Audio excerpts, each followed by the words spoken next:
So I'm at a gun show yesterday, and it's pretty early in the day. It's probably, I don't know, 11 o'clock in the morning. And this guy wants to buy a gun. And I'm like, okay, great. It's going to be a good day. Getting things off to the right start. Fills out the paperwork. I ask him for his ID. He hands it to me. And I look at it. Look at him.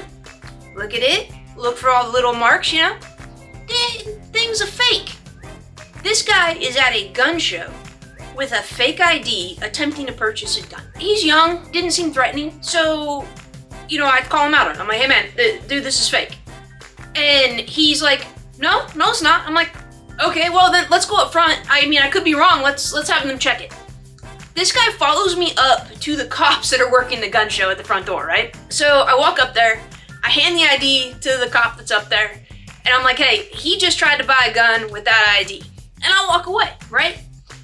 I don't know what I expected to happen, but we're at a crossroads when it comes to gun regulations, and it's getting absolutely ridiculous, the rules and regulations that they're imposing on private citizens that are law-abiding citizens.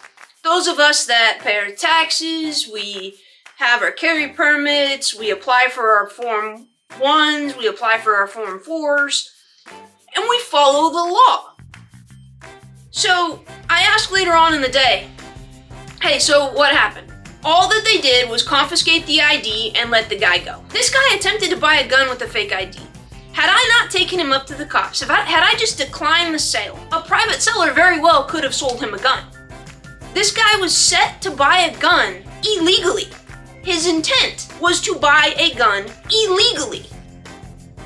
And local law enforcement just let him go. I love the cops that work our gun shows.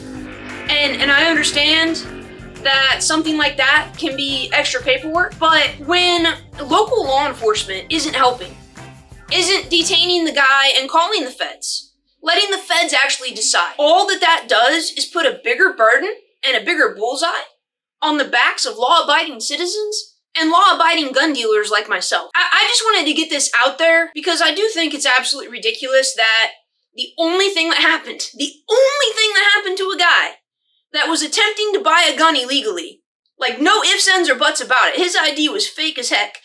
There's a picture of it right here. What in the heck is the point of the rules and regs if somebody intentionally making an attempt to buy something illegally has no consequences?